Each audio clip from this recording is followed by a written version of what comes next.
नमस्कार प्रिय अभ्यर्थियों एवं भविष्यधिकारियों। आप लोगों का आपके अपने इस नंदनी आई से स्वागत है और हमें उम्मीद है कि आप लोग बहुत अच्छे होंगे। और आपका ये लक्ष्य यूपीएससी 2025 बैच के अंतर्गत आपको इतिहास की क्लास 6 से लेकर क्लास 12 तक की एनसीईआरटी को कवर किया जा रहा है, जिसमें आपके इतिहास को मजबूत किया जा रहा है। और आपको पता है कि आपके इतिहास स्टेट पीसीएस और आईएएस प्रीलिम्स परीक्षा की एग्जाम में कितना महत्वपूर्ण रोल अदा करता है। यहाँ से हर वर्ष 15 से लेकर 20 क्वेश्चन हर वर्ष पूछे जाते हैं। यदि आप इनको सही से पढ़ ले जाते हैं तो आपकी आईएएस की प्रीलिम्स परीक्षा या स्टेट पीसीएस की प्रीलिम्स परीक्षा निकालना बहुत उम्मीद उसकी बढ़ जाती है, चांसेस ज़्यादा बढ़ जाते हैं। तो जैसा कि आपको पता है कि हमने यहाँ पर क्लास 6 की क्लास 7 की एनसीईआरटी इतिहास की कवर कर ली है। और ये हमारा क्लास 8 की एनसीईआरटी है, जिसमें हमारा अध्याय नंबर 7 है, जिसमें महिलाएं सुधार के बारे में इसमें बताया गया है। और इसमें हम इसको बहुत ही गहराई से पढ़ेंगे, आपको पता है। जिसके लिए हम क्या करेंगे, बहुत ही अच्छी तरीके से पढ़ाई करेंगे इसकी, और हम अपने बेसिक कॉन्सेप्ट को क्लियर करेंगे। तो चलो शुरू करते हैं हम। आपका टाइम गवाए बिना, क्योंकि आपका टाइम बहुत महत्वपूर्ण है, इतिहास की बुक है ना। तो इसमें देखिए, हमने अभी तक जो पढ़ा है क्लास 6 की एनसीईआरटी में, क्लास 7 की एनसीईआरटी में और क्लास 8 की एनसीईआरटी जो अब तक पढ़ चुके हैं, उसमें हमने पढ़ा है कि अंग्रेज आए व्यापार के लिए और साम्राज्य बन गए। उन्होंने कैसे रियासतें अपने कब्जे में ली, कैसे ग्रामीण क्षेत्र पर उन्होंने कब्जे किए, कैसे आदिवासियों को कब्जा किया, कैसे उन्होंने अपनी शिक्षा नीति बनाई उन्होंने अपने मतलब के लिए, है ना। और और कैसे अब वो क्या बोल रहे हैं कि महिलाएं और जाति सुधार पर काम कर रहे हैं, है ना, देखेंगे। तो आप कहीं ना कहीं अनुमान लगा सकते हैं कि ये जो अंग्रेज लोग कर रहे हैं या सही कर रहे हैं गलत कर रहे हैं, क्योंकि आप अधिकारी बनने जा रहे हैं तो आप इतना तो अनुमान लगा ही सकते हैं, है ना। अब देखेंगे, तो शुरू करते हैं, है ना, कि महिलाएं, जाति एवं सुधार, इसको पढ़ेंगे हम। देखिए, क्या आपने कभी सोचा है कि 200 साल पहले बच्चों की जिंदगी कैसी रही? आपने सोचा है? आजकल मध्य वर्गीय परिवारों की ज्यादातर लड़कियां स्कूल जाती हैं ना। जो मध्य वर्गीय परिवार है, उनकी लड़कियां ज्यादातर स्कूल जाती हैं और उनमें से बहुत सारी लड़कों के साथ पढ़ती है ना। वो तो आप देख सकते हैं, आज का समय है, आज के समय की बात हो रही है। बड़ी होने पर उनमें से बहुत सारी लड़कियां कॉलेज और विश्वविद्यालय में जाती हैं और विभिन्न प्रकार की नौकरियां करती हैं, है ना। कानून कानून शादी के लिए उनका बालिग होना जरूरी है, यानी 18 और 21 वर्ष का ये होना जरूरी है ना। और कानून के अनुसार वे किसी भी जाति व समुदाय के व्यक्ति से शादी कर सकती है, ये कानून है अभी का, है ना। यहाँ तक कि विधवाएं भी दोबारा शादी कर सकती हैं, ये भी कानून है।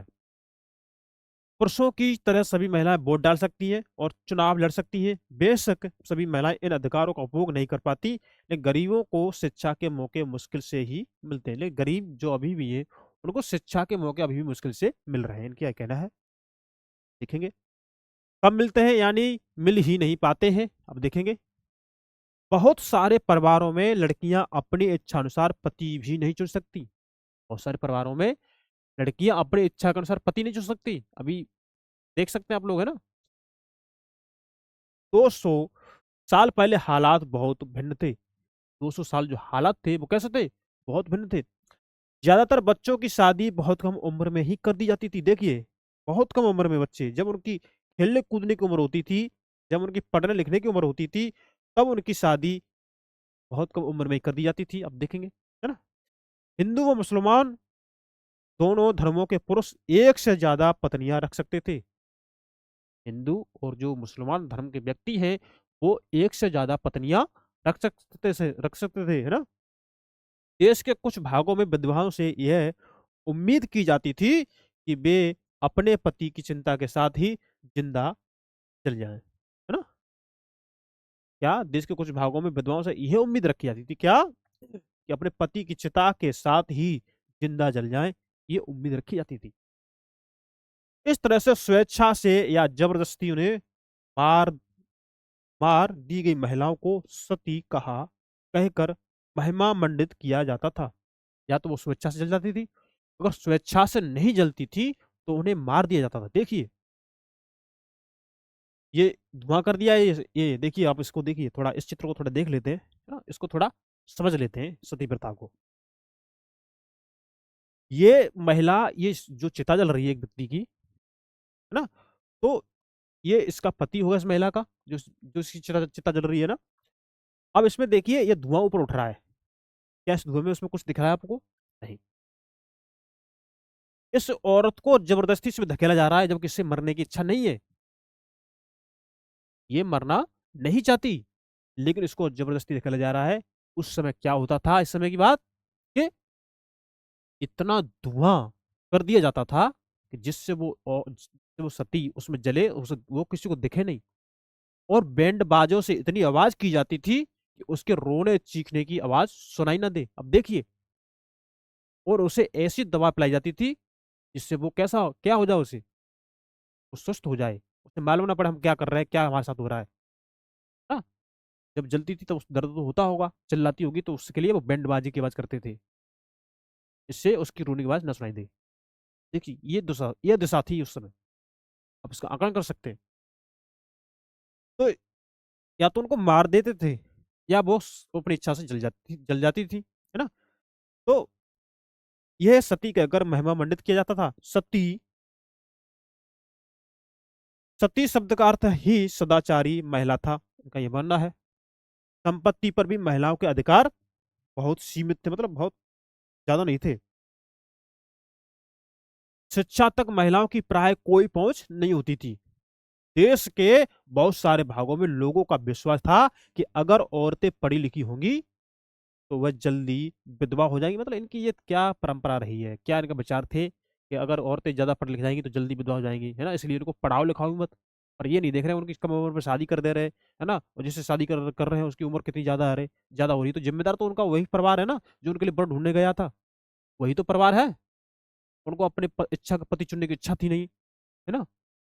अब बताओ, लड़की 8 साल की है, लड़का अगर 25 साल का, 30 साल का, 35 साल का हो तो विधवा तो होगी। और फिर उसको उसी जब उसकी उम्र 20-25 साल की पहुंचती लड़की, तब तक वो उसका आदमी एक्सपायर हो जाता है, फिर उसको साथ जल्दा जला दी। क्या जीवन हो गया है ना, आप समझेंगे क्या इनका जीवन हो गया। उस समय ये व्यवस्था थी। अब देखिए, हाँ, तो सती बाल धाजर साल्विन द्वारा बनाया गया चित्र है, 1813 का चित्र है ये, है ना। भारत आने वाले यूरोपीय चित्रकारों द्वारा बनाई गई सती की बहुत सारी तस्वीरों से एक है। सती प्रथा को पूर्वी समाजों की बर्बरता के सबूतों के तौर पर देखा जाता था। देखिए, ये थोड़ा समझ सकते हैं आप लोग।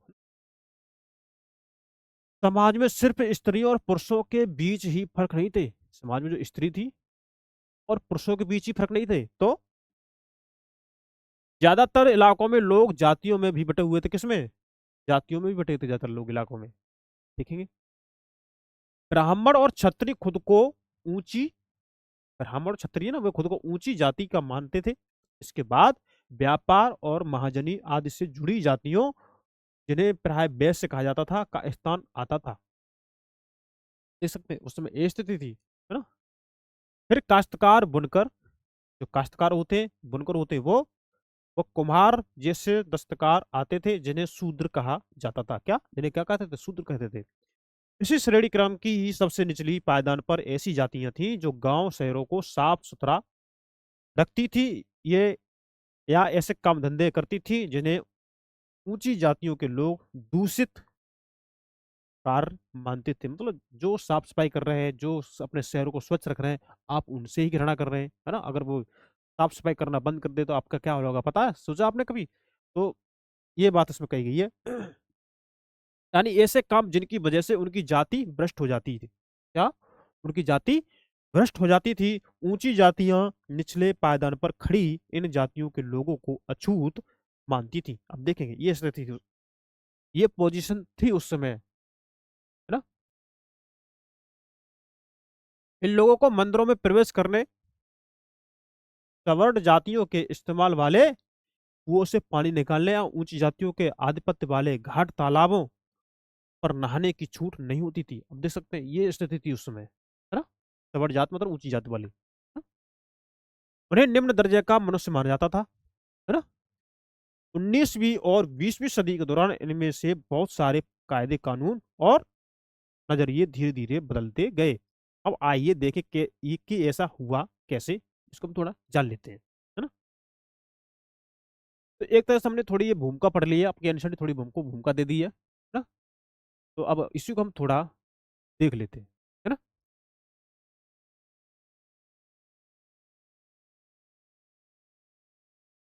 देखिए, 19वीं सदी की शुरुआत से ही हमें सामाजिक रीत रिवाजों और मूल मान्यताओं से संबंधित बहस मुबाहिसे और चर्चाओं का स्वरूप बदलता दिखाई देता है। अब देख सकते हैं, आगे देखते हैं। इसकी एक अहम वजह ये थी कि संचार के नए तरीके विकसित हो रहे थे। क्या हो रहे थे? संचार के जो नए तरीके थे वो विकास में आ रहे थे। पहली बार किताबें, अखबार, पत्रिकाएं, पर्चे, पुस्तकालय छप रही थी। ये पहली बार होता कि पत्रिका छप रही थी, अखबार छप रहे थे, है ना, पुस्तकें छप रही थी। ये पहली बार हो रहा था। अब जब ये चीज छपेंगी तो वहां की जो भी रीत रिवाज कल्चर है वो उसमें छपेगा, वो लोगों तक पहुंचेगा, तभी तो लोग जागरूक होंगे, तभी तो उन्हें ज्ञान मिलेगा। तो ये इसमें बात कही गई है। ये चीजें न केवल पुराने साधनों के मुकाबले सस्ती थी, बल्कि उन पांडुलिपियों के मुकाबले ज्यादा लोगों की पहुंच में थी, जिनके बारे में आप कक्षा 7 में पढ़ चुके हैं। आपने कक्षा 7 में पांडुलिपि के बारे में पढ़ लिया है ना। उससे ज्यादा मुकाबले में ये लोग का यूज करते थे, है ना, ये बताया गया। लिहाजा आम लोग भी उन चीजों को पढ़ सकते थे। आम लोग भी इन चीजों को पढ़ सकते थे, है ना। उनमें से बहुत सारे अपनी भाषाओं में लिख सकते थे, जिनको जो भाषा आती है उसमें उनको लिख सकते थे और अपने विचार व्यक्त कर सकते थे।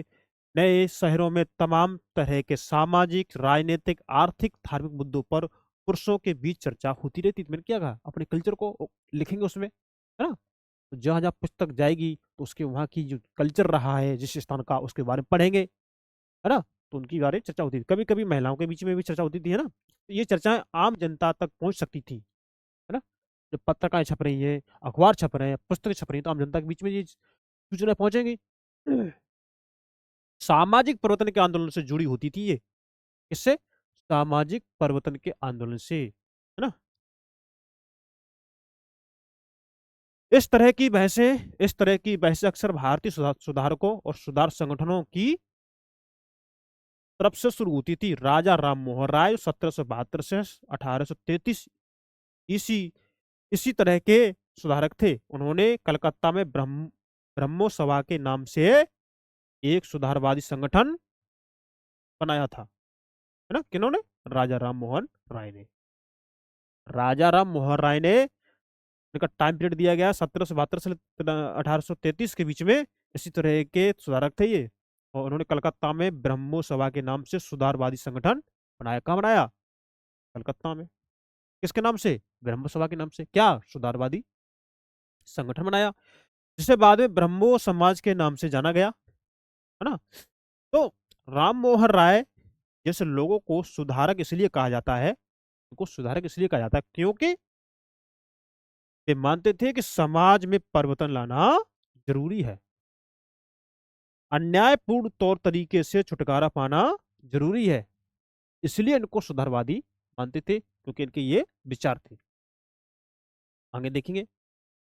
उनका विचार था कि इस तरह के परिवर्तन लाने के लिए, इस तरह के जो विचार है का परिवर्तन लाने के लिए लोगों को इस बात के लिए प्रेरित किया जाना चाहिए, इस बात के लिए प्रेरित किया जाना चाहिए कि वे पुराने व्यवहार को छोड़कर जीवन का एक नया ढंग अपनाने के लिए तैयार हो। देख लिया इनके अंदाजा, है ना। तो ये देखते हैं। तो ये तस्वीर आप देख रहे हैं, पिक्चर, ये फोटो देख रहे हैं, ये महान समाज सुधारक बोलेंगे आप इनको, राजा राम मोहन राय की है। और ये रेमब्रांट पील द्वारा बनाया गया चित्र है ना, रेमब्रांट पील द्वारा। और ये 1833 का ये चित्र बनाया हुआ था, छपा भी होगा या उस समय बनाया गया होगा। तो इनका, राजा राम मोहन राय का आप थोड़ा देख लीजिए तस्वीर, है ना। ऐसे ऐसे महान विचारक अपने देश में पैदा हुए हैं, तो आप समझ सकते हैं। तो राजा राम मोहन राय देश में पश्चिमी शिक्षा का प्रसार करने और महिलाओं के लिए ज्यादा स्वतंत्रता व समानता के पक्षधर थे।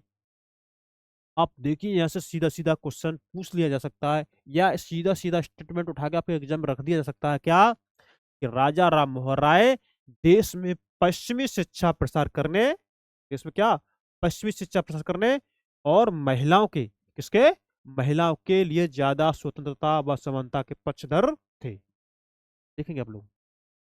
उन्होंने इस बारे में लिखा है कि किस तरह महिलाओं को जबरन घरेलू कामों में बांधकर रखा जाता था। इस बारे में उन्होंने लिखा है, जबरन उनको घरेलू कामों में बांध करके रखा जाता था। ये राजा राम मोहन राय ने ये विचार है ना। तो उनकी दुनिया घर और रसोई तक ही सीमित कर दी जाती थी। देखिए, इन महिलाओं की जो दुनिया है, वो घर की जो रसोई है ना, वहां तक ही सीमित कर दी जाती थी, और उन्हें बाहर जाकर पढ़ने लिखने की इजाजत नहीं दी जाती थी। आप जो छात्राएं देख रही हैं, अब देखिए, आप अपने अतीत को देखिए और समझिए, ऐसे महान विचारकों को नमन कीजिए, उनको धन्यवाद दीजिए। ऐसे ऐसे महान विचारक हुए जिससे सती प्रथा बंद हो गई, और उन अंग्रेजों के जो विचार उनसे मैच हुए, अंग्रेजों का भी धन्यवाद एक बार कीजिए, क्योंकि उनके वजह से विचार आपसे मैच किए और ये व्यवस्था खत्म हो गई। तो परंपरागत थी, रूढ़वादी थी, सती प्रथा थी, बाल विवाह थी, विधवा पुनर्विवाह, देखिए, है ना। और आज आपको देश की हर नौकरी में, हर उसमें जाने का मौका मिला है। आप छात्राओं को देखिए, पुरुषों के बराबर खड़े करने का आपको हक मिला है। ऐसे महान विचारकों के द्वारा ही आपका ये उत्थान किया गया, आप समझ सकती हो। आप जानने की कोशिश करेंगे, आपको, देखिए, पुरुष अगर समाज में परिवर्तन ला सकता है ना, ज्यादातर ज्यादातर योगदान इन पुरुषों का ही होता है ना। क्योंकि जब इनकी भाभी को इनके भाई के मर जाने के बाद जिंदा जलाते हुए देखा था इन्होंने, ना, तो उन्होंने निश्चय किया था कि मैं ये निश्चित ही मैं इनको, ये जो प्रथा है, इन्हें खत्म करूंगा। तो निश्चय लिया था, है ना। जबरदस्ती खींच के ले जा रहे थे जलाने के लिए, और वो जलने के लिए तैयार नहीं थी। बताओ, जलती हुई आग में, है ना, जिंदा जला जाए, कितना दर्द होता होगा उनको। और समझिए, आप खाना बनाती हो या आप लोग खाना बनाते हो, यदि आपकी कुछ अगर, जैसे अगर आग पर हाथ रख जाता है तो कितना दर्द होता है। आप इनको जिंदा जला रहे हैं, देखिए। तो ऐसे विचार हैं जो आपको हर देश की, देखो, आपको प्रधानमंत्री बनने का मौका दिया जा रहा है, महिलाओं को राष्ट्रपति बनने का मौका दिया जा रहा है ना। और भी जो अंतर्राष्ट्रीय संगठन होते हैं, उनमें जो महिलाएं का जो पद है वो निश्चित किया जा रहा है ना। राज्य राज्य की मुख्यमंत्री, आईएएस आईपीएस, है ना, अन्य कर्मचारी, देखिए ना, तो समझ सकती हैं आप। तो विधवाओं की जिंदगी में बदलाव लाने की कोशिश अब क्या है इनकी, देखते हैं।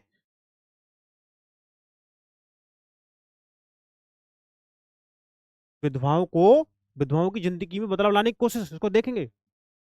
राजा राम मोहन राय इस बात से काफी दुखी थे। किससे? इस बात से काफी दुखी थे कि विधवा औरतों को अपनी जिंदगी में भारी कष्टों का सामना करना पड़ता है, इससे बहुत दुखी थे। कितने अच्छे विचारक रहे होंगे, कितने, देखिए इनके विचार, है ना। इन इन महान महान अतिथि की देखिए ना। इस बात को ध्यान में रखते हुए उन्होंने सती प्रथा के खिलाफ मुहिम छोड़ी। देखिए, मुहिम मुहिम छोड़ दी, छेड़ दी उन्होंने कि सती प्रथा खत्म होनी चाहिए। ये महान विचारक, ये पूजनीय है, ये हमारे देश के वो इतिहास गवाह बन गए हैं, जिससे हम समाज में परिवर्तन देख रहे हैं। आज हम इन्होंने जो अपनी जिंदगी में जो कर दिया है ना, हम उसको, ज्ञान को ही नहीं समेट पा रहे। और हम अपनी एनसीईआरटी पढ़ने के लिए देखो कितना कतरा रहे हैं। देखेंगे आप इनको। राम मोहन राय संस्कृति, फारसी तथा अन्य कई भारतीय एवं यूरोपीय भाषाओं के अच्छे ज्ञाता थे। देखिए कितनी भाषा ज्ञान था। और आज एक व्यक्ति को, पढ़ने वाले को, दो भाषाओं का ज्ञान सही से नहीं हो पा रहा है। अंग्रेजी आती हो तो हिंदी नहीं आ रही, हिंदी आ रही तो अंग्रेजी नहीं आ रही, या जो भी भाषा आती हो, स्थानीय लोकल, स्थानीय स्तर की जो भी आती हो, वो देखिए। उन्होंने अपने लेखन के जरिए यह सिद्ध करने का प्रयास किया कि प्राचीन ग्रंथों में विधवाओं को जलाने की अनुमति कहीं नहीं दी गई। उन्होंने ये कहा कि आपके जो प्राचीन ग्रंथ है ना, उनमें ये कहीं उल्लेख नहीं है कि आप विधवाओं को जलाते हैं, उन्हें सती करते हैं, नहीं, ये कहीं भी उल्लेख नहीं है, फिर भी आप क्यों कर रहे हैं। जैसा कि आपने अध्याय 6 में पढ़ा है कि 19वीं सदी के प्रारंभ तक बहुत सारे अंग्रेज अफसर भी भारतीय परंपराओं और रीति रिवाजों की आलोचक करने लगे थे। 19वीं सदी के प्रारंभ तक बहुत सारे अंग्रेजी अफसर, जो भारतीय परंपराएं थी ना, इनको भी वो आलोचना करने लगे थे। देखिए, राजा राम मोहन राय के विचारकों को सही मानते थे ये अंग्रेज अफसर। राजा राम मोहन राय के विचारकों को सही मानते थे अंग्रेज अफसर, क्योंकि उनकी एक विद्वान व्यक्ति के रूप में प्रतिष्ठा की जाती थी। अब देख लीजिए, फलस्वरूप देखेंगे 1829 में सती प्रथा पर पाबंदी लगा दी। धन्य है ऐसे पुरुष, महान पुरुष, जिन्हें सती प्रथा पर, तो पता नहीं भविष्य में किसके साथ क्या हो जाए, है ना। तो सती प्रथा पर उन्होंने पाबंदी लगा दी। अब देखेंगे, राम मोहन राय ने इस अभियान के लिए जो रणनीति अपनाई, राजा राम मोहन राय ने इस अभियान के लिए जो रणनीति अपनाई, उससे बाद के सुधारकों ने भी अपनाया। बाद के जो सुधारक आए, इस रणनीति को उन्होंने भी अपनाया। जब भी वे किसी हानिकारक प्रथा को चुनौती देना चाहते थे, तो अक्सर प्राचीन धार्मिक ग्रंथों में से श्लोक या वाक्य ढूंढने का प्रयास करते थे। देखिए, जो उनकी सोच का समर्थन करते हो, इसके बाद वे दलील देते थे कि संबंधी वर्तमान रीति रिवाज प्रारंभिक परंपरा के खिलाफ हैं। देखिए, इसलिए इसीलिए तो यूपीएससी इनसे संबंधित सवाल पूछता है, क्योंकि ये समाज सुधारक हैं। और यूपीएससी तो मानव हित के लिए ही है ना? भाई, मानव हित के लिए तो हर काम होते हैं। ऐसा तो है नहीं कि मानव दुराचार के लिए कोई काम हो जाए, दुर्व्यवहार के लिए कोई काम हो जाए। हर काम मानव हित के लिए होते हैं। और जो मानव हित को तोड़ता है, उसके लिए विभिन्न कानून बने हुए हैं। जो भी कानून तोड़ता है, उसे सजा मिलती है ना? मानवीय व्यवस्था सही ढंग से चलते रहे।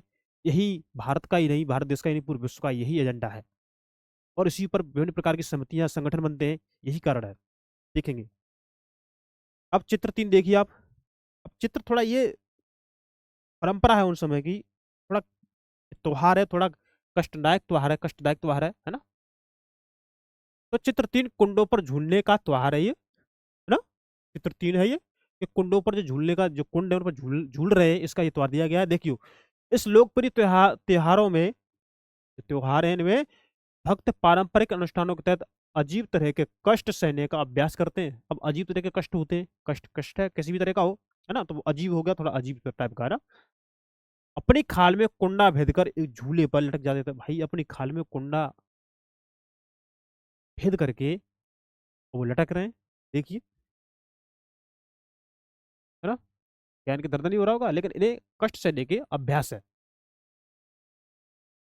19वीं शताब्दी के पूर्वार्ध में जब यूरोपीय अफसरों ने भारतीय रीति रिवाजों और अनुष्ठानों को बरबर कहा और उनकी आलोचना शुरू कर दी, तो इस त्योहार की खास तौर से आलोचना की गई। कोई इस त्योहार गलत नहीं है। तो देखो, अंग्रेज भी इस बात को समझते थे। अंग्रेज भी इस बात को समझते थे कि यार, जो गलत है तो गलत है ना? और जो अंग्रेजों को लगा कि जो यहाँ के जो भारतीय जो समाज सुधारक है, उनका विचार सही मामले में अगर खरे उतर रहा है, तो उसको सपोर्ट करते थे। जैसे राजा राम मोहन राय का विचार उनका सही लगा, तो उन्होंने उनको सपोर्ट किया और सती प्रथा बंद कर दी गई, है ना? विधवा विधवा पुनर्विवाह हो गया, है ना? बाल विवाह अधिनियम, ये सारे है ना, आप देखेंगे। तो इस त्योहार के बारे में आपने देख लिया। अच्छा, पहले हम उन्हें लकड़ियों में बांध देते हैं। इसको हम थोड़ा देख लेते हैं। पहले हम उन्हें लकड़ियों में बांध देते थे, या बांध देते हैं, उनको देख लेंगे क्या लिख रहे हैं इसके बारे में। देखो, राजाराम मोहन राय ने अपने विचारों का प्रसार करने के लिए बहुत सारे पर्चे लिखे थे। अपने तक किसी का प्रचार करना होता है तो क्या होता है, पर्चे छपवाए जाते हैं, है ना? और वो आज के जमाने में वितरित कर दिए जाते हैं, जिससे क्या हो, लोगों के पास उसकी जानकारी पहुंचे और उसका प्रचार हो। वही तो होता है। तो वही है कि राजा मोहन राय ने अपने विचारों का प्रसार करने के लिए बहुत सारे पर्चे लिखे थे। इनमें से कुछ पर्चे किसी खास रिवाज के समर्थक और आलोचक के बीच बहस के रूप में लिखे गए थे। सती प्रथा के बारे में इसी तरह का एक उदाहरण देखिए आप लोग, है ना? देख लेते हैं। तो सती समर्थक, कुछ लोग तो सती के समर्थक थे। बोले कि हाँ, हमारी ये परंपरागत ये वो है, इसको नहीं तोड़ना जाना चाहिए।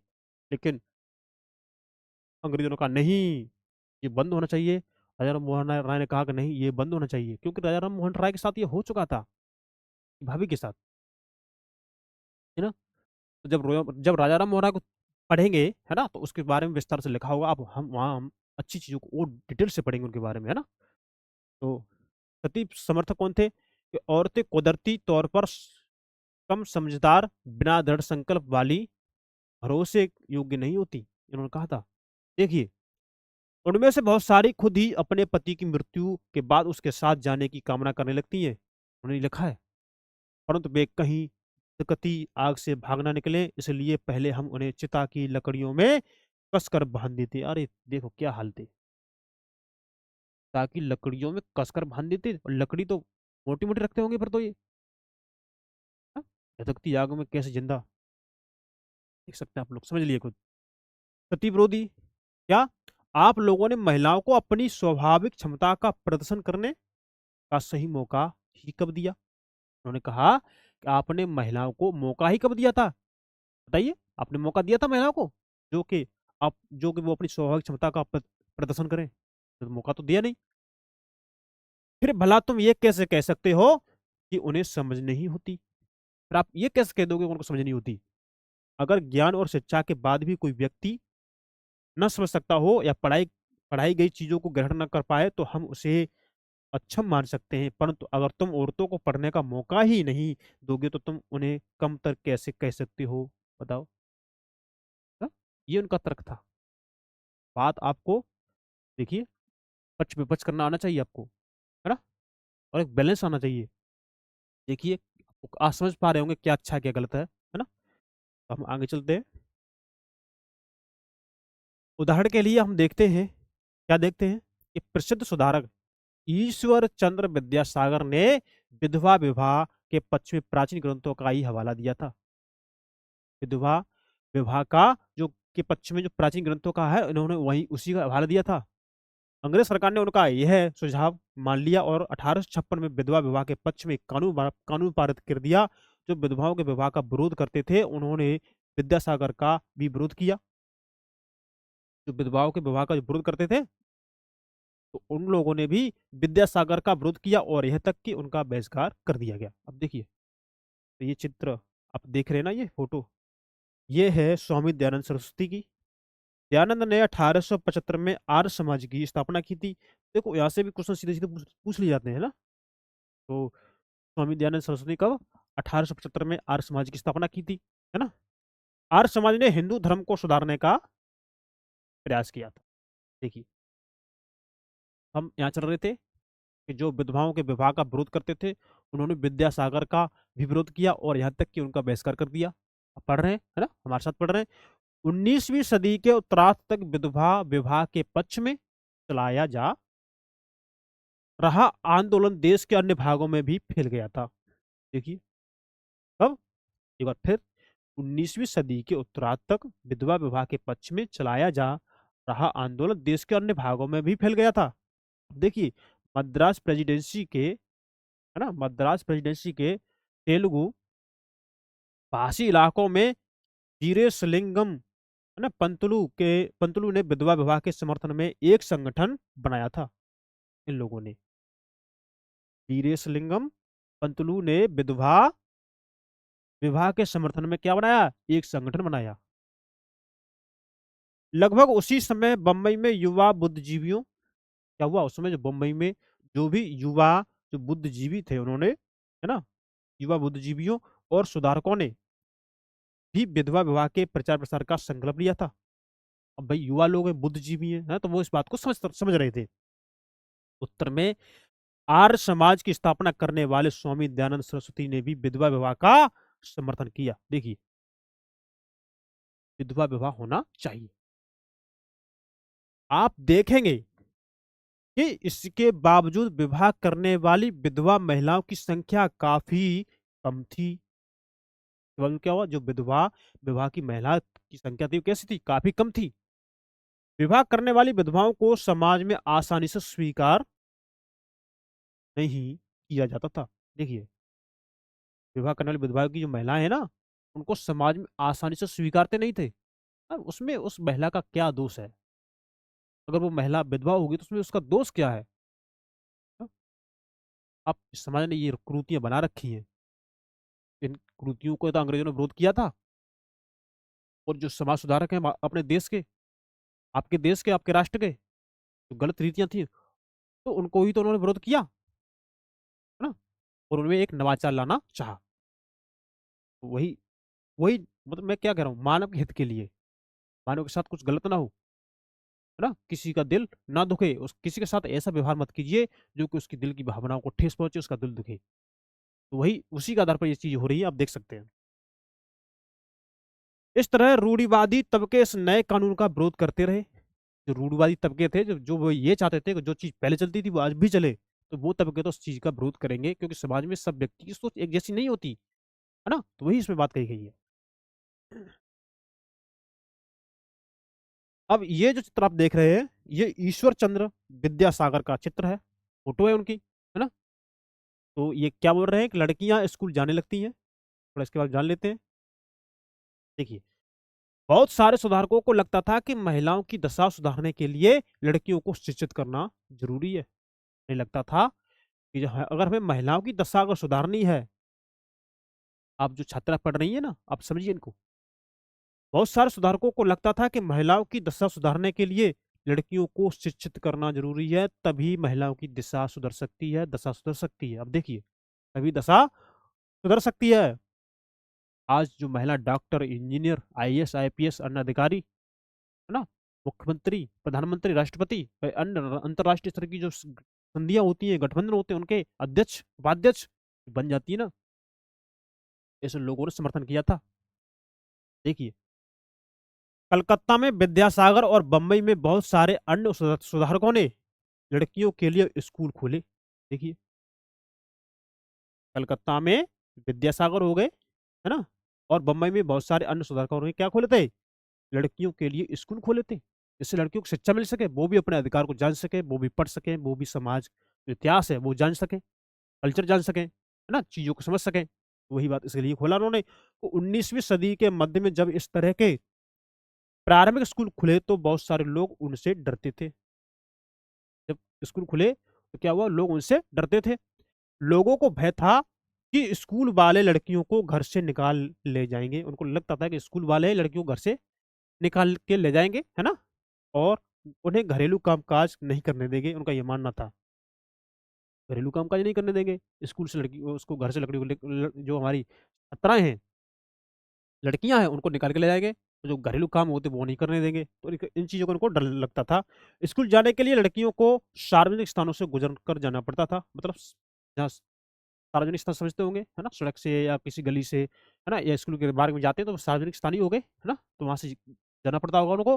तो बहुत सारे लोगों को लगता था कि इससे लड़कियां बिगड़ जाएगी, उनको सोच थी, तो लगता था कि लड़कियां बिगड़ जाएगी। उनकी मान्यता थी कि लड़कियों को सार्वजनिक स्थानों से दूर रहना चाहिए।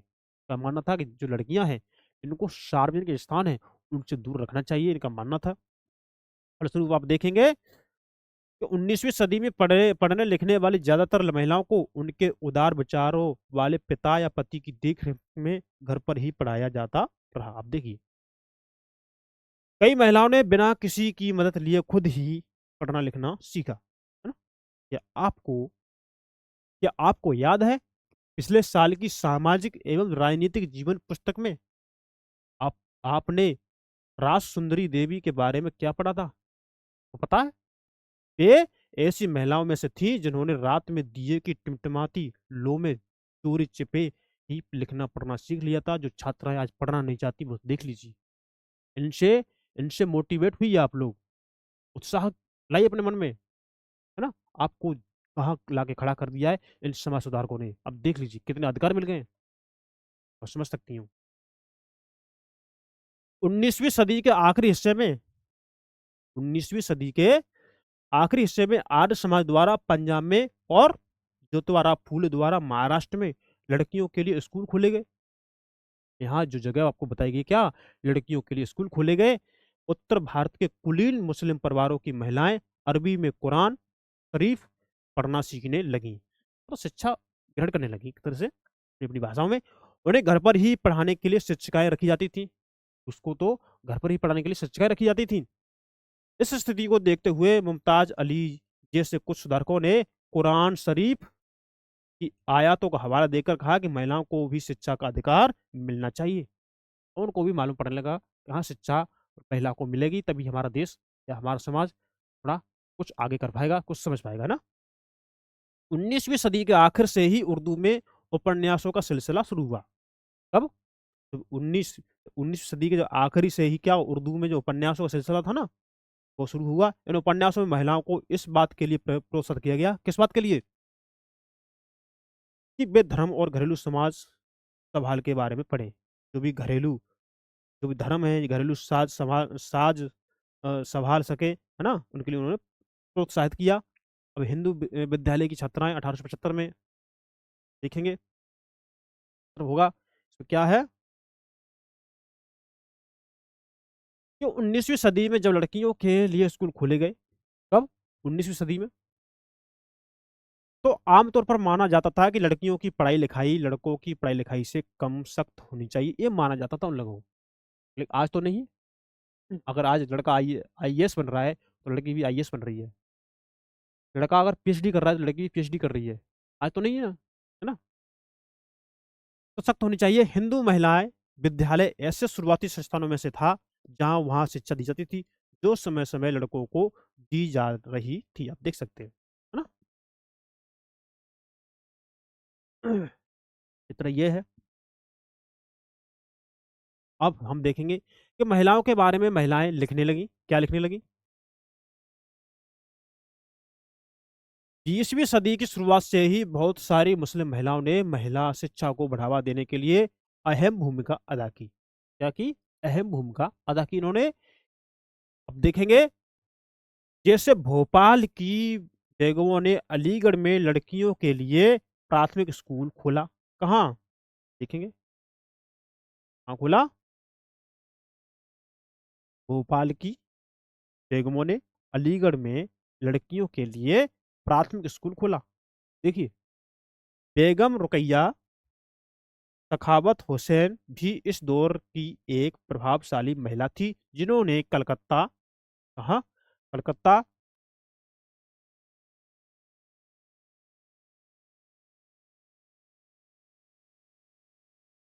है ना? जिन्होंने कलकत्ता, देखेंगे थोड़ा इसको मिटा दूं, थोड़ा ये अद्धा हो गया है, टेक्निकल प्रॉब्लम आती रहती है। तो प्रभावशाली महिला थी जिन्होंने कलकत्ता, और देखेंगे, और पटना में मुस्लिम लड़कियों के लिए स्कूल खोले।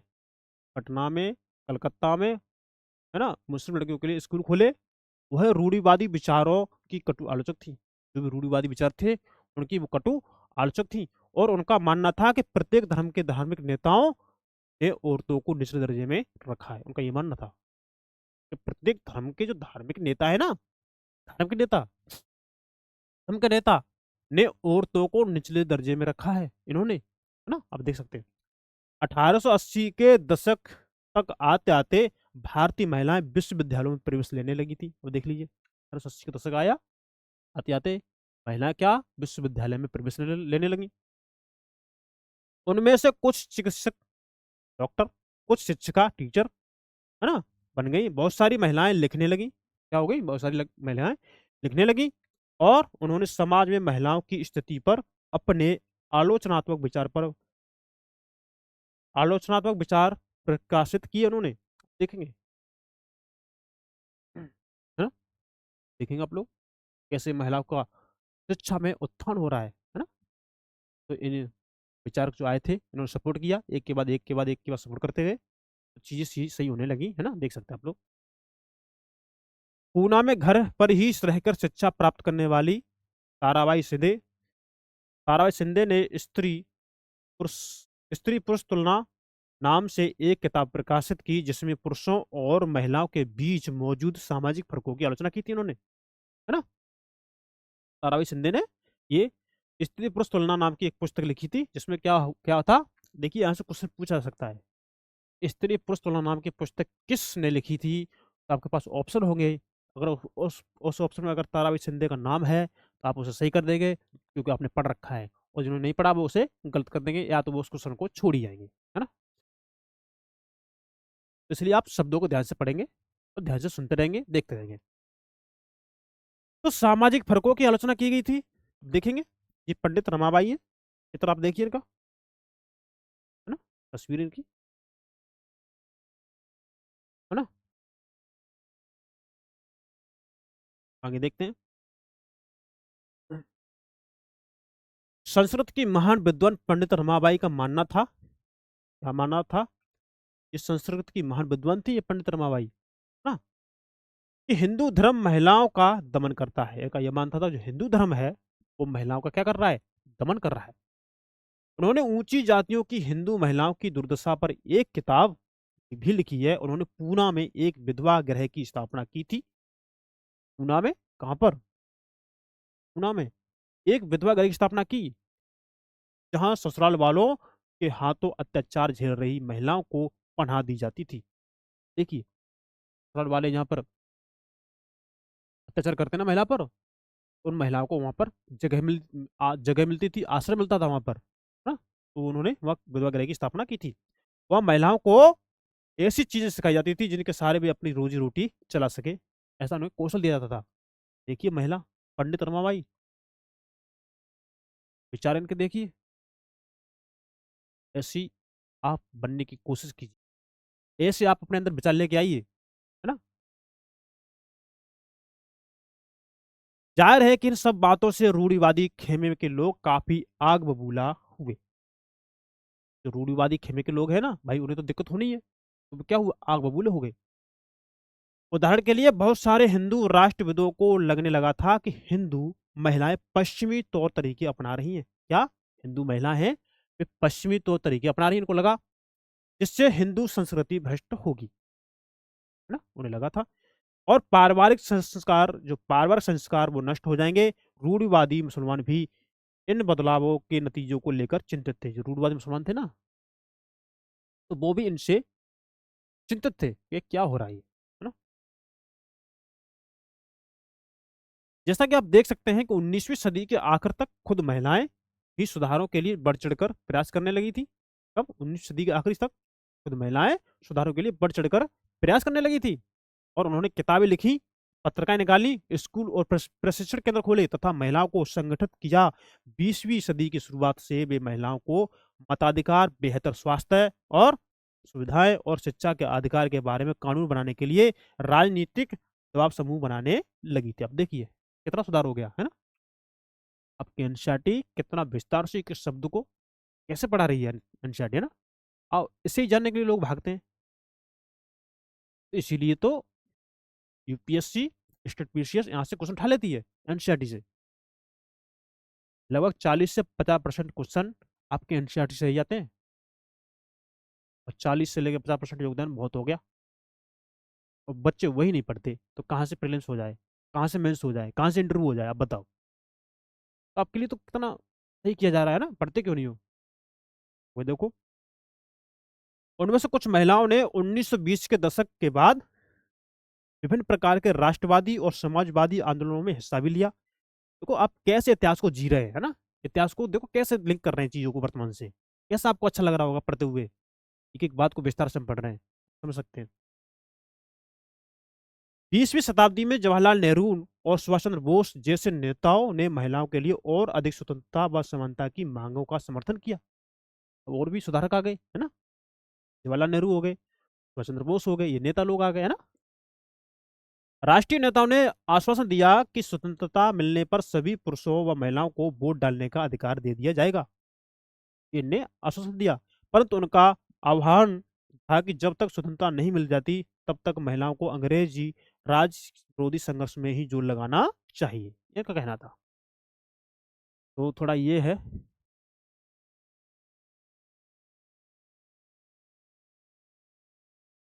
कि जब औरत का पति मर जाता है, इसको थोड़ा लिखा पढ़ ही लेते हैं। जब एक एक शब्द को पढ़ रहे हैं एनसीईआरटी में तो इसे भी पढ़ लेते हैं, है ना। तो भी हम पढ़ ही लेते हैं।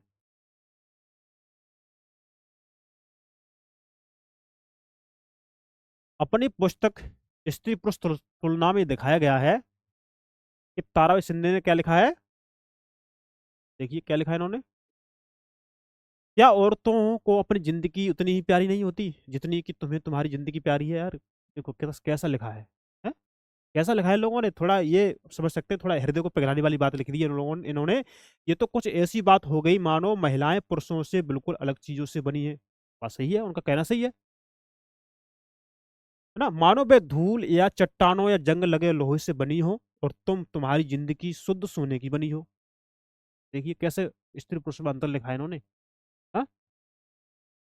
तुम मुझसे पूछते हो कि मेरा क्या मतलब है। मेरा मतलब यह है कि जब औरतों का पति मर जाता है तो उसका क्या हश्र होता है, मतलब तो औरत की क्या गलती, वही तो मैं कह रहा हूँ, आपसे पहले भी कहा। जब औरत का पति मर जाता है तो उसमें स्त्री की क्या गलती जिससे आप उसे उसके साथ जला रहे हैं। हाँ? नाई आता है और उसके लहराते बाल साफ कर देता है। देखिए, उसका पति मर गया उसके जो इस तरीके जो बहरा जो बाल लहरा रहे थे, नाइया उसने साफ कर दिए उसको। मतलब एक बुरी स्थिति, एक घृणित स्थिति बनाते थे उससे इस तरह की, जिससे उससे घृणा होने लगती थी, फिर उसे मार देते थे या जबरदस्ती उसे आग में ढकेल देते थे। देखिए, है ना, जिस जिस सिर्फ इसलिए कि तुम्हारी आंखों को ठंडक पड़ जाए, और उसे शादी विवाह, अबो भगत और उन शुभ अवसरों से बहिष्कृत कर दिया जाता था। देखिए, है ना, जहाँ विवाहित महिलाएं जाती हैं, और भला इन पाबंदियों की वजह क्या है? क्योंकि उसका पति मर चुका है, अब वह अभागी है। अरे देखिए, दुर्भाग्य उसके माथे पर खुदा हुआ है, उसका चेहरा देखा नहीं जाता, ये अशुभ होता है, ऐसी बातें, है ना, ताराबाई शिंदे ने स्त्री पुरुष तुलना में एक किताब में लिखा है। तो आप देखिए कितना मोस्ट इंपोर्टेंट शब्द बना है ताराबाई शिंदे, जो कि स्त्री पुरुष तुलना किताब है, इसमें इन चीजों के बारे में बात की गई। यहाँ से सीधा क्वेश्चन यूपीएससी पूछ लेती भैया, यूपीएससी है ये। और उन्हें ऐसे ही क्वेश्चन करने में उसे अच्छा लगता है, क्योंकि ऐसी चीजों को बच्चे ज्यादा ध्यान से पढ़ें। और ये बातें मिलती कहाँ है? आपकी एनसीईआरटी में। एडवांस में तो बताएंगे ही, लेकिन एनसीईआरटी में वो चीजें जो यहाँ है वो एडवांस में नहीं मिलेंगी, है ना, तो वही आप समझ सकते हैं। देखिए आगे, है ना, अब थोड़ा बाल विवाह के विरुद्ध कानून थोड़ा देख लेते हैं। थोड़ा ये चैप्टर थोड़ा लंबा है ना, तो अब आधा तो फ्रेश हो गया होगा, देख लेते हैं इसको।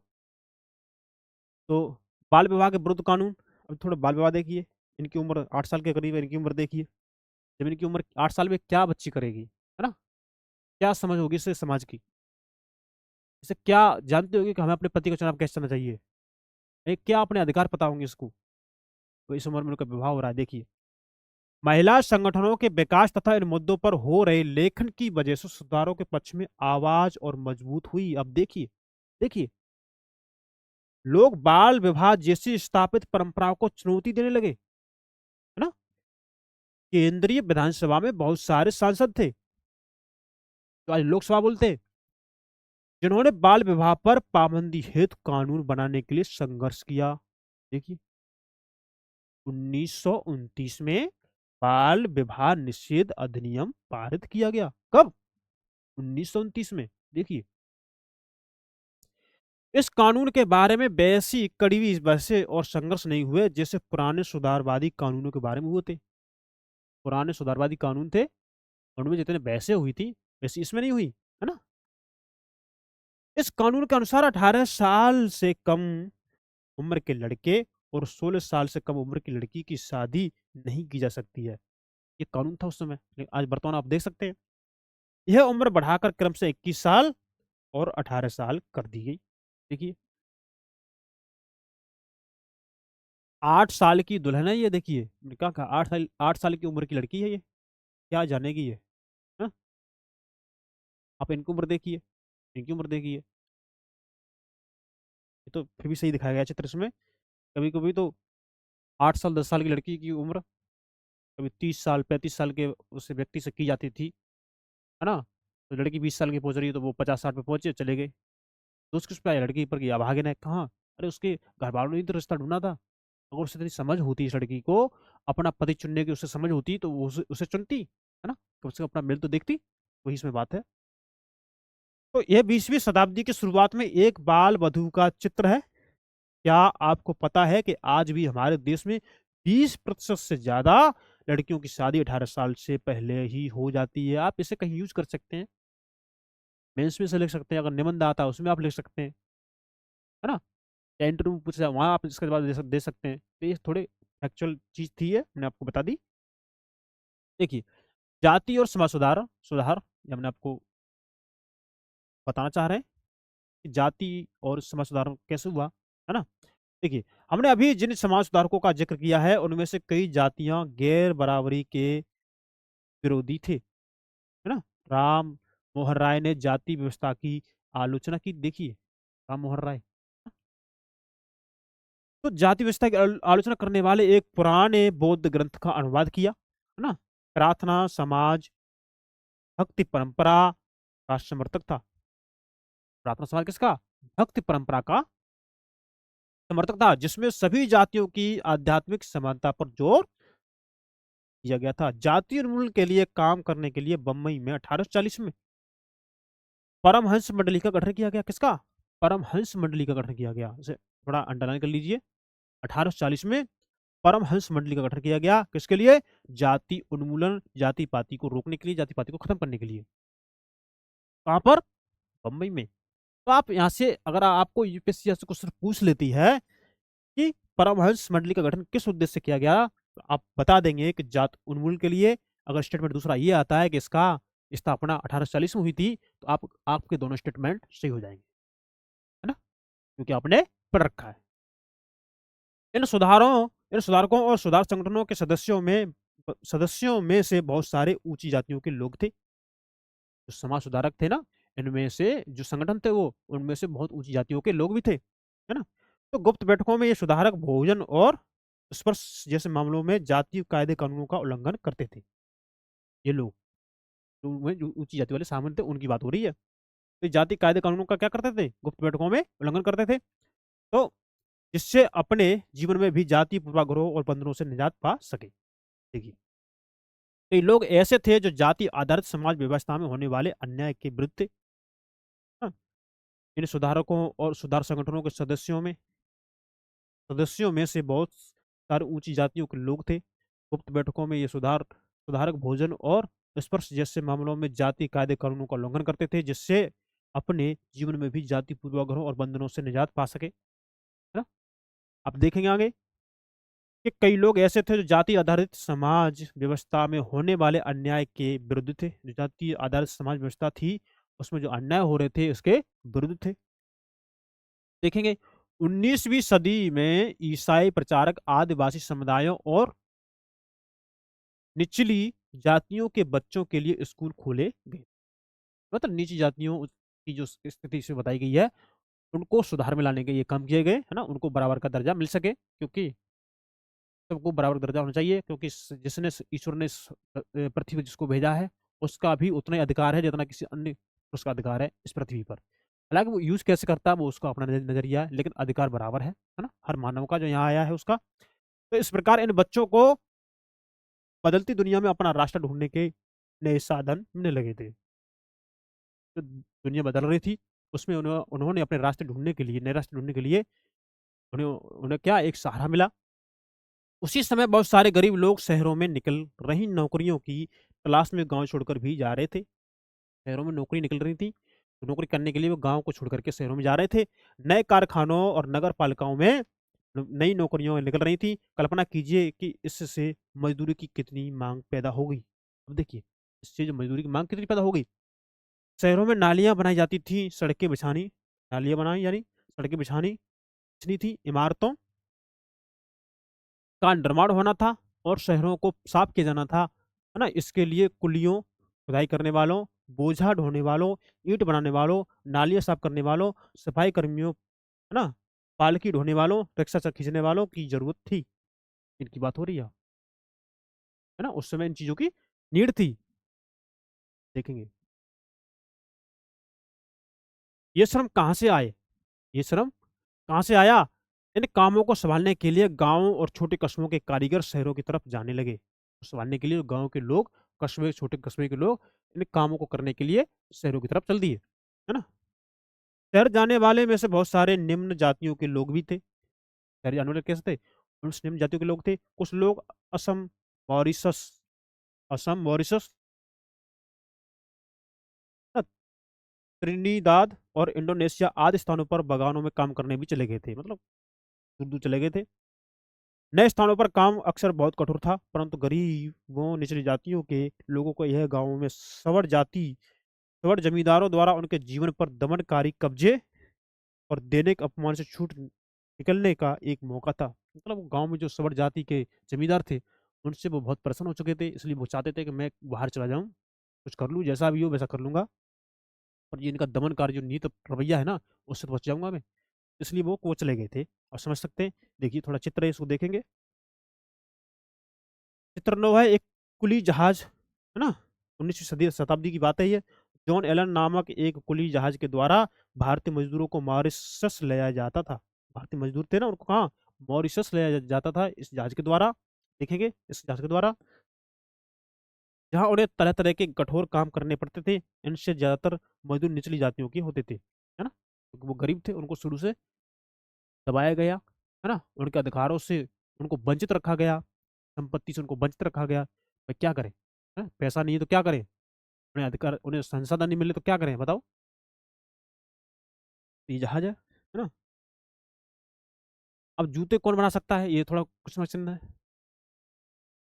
तो चमड़े का काम करने वालों को परंपरागत रूप से नीची नज़र से देखा जाता है, क्योंकि वे मृत पशुओं का चमड़ा निकालते हैं, जिन्हें गंदा व दूषित माना जाता है। पहले विश्व युद्ध के दौरान सेना के लिए जूतों की जबरदस्त मांग पैदा हो गई थी, पर चमड़े के कामों के प्रति जाति पूर्वग्रहों की वजह से केवल परंपरागत चमड़ा कामगार और मोची ही जूते तैयार कर सकते थे। लिहाजा वे ज्यादा कीमत की मांग करने लगे और उन्हें काफी लाभ हुआ। इनको बता दिया उन्होंने, है ना? तो 10 जूते बनाते बनाते मध्यगा समुदाय के लोग 19वीं शताब्दी का अंत प्रदर्शित रही है। मौजूदा आंध्र प्रदेश में मनरेगा एक महत्वपूर्ण अछूत जाति रही है। वे पशुओं के शवों को साफ करके चमड़ा तैयार करने और चप्पल जूता तैयार करने सीने में माहिर थे ये लोग ना। अब हम कहाँ थे, इसको पढ़ लेते हैं।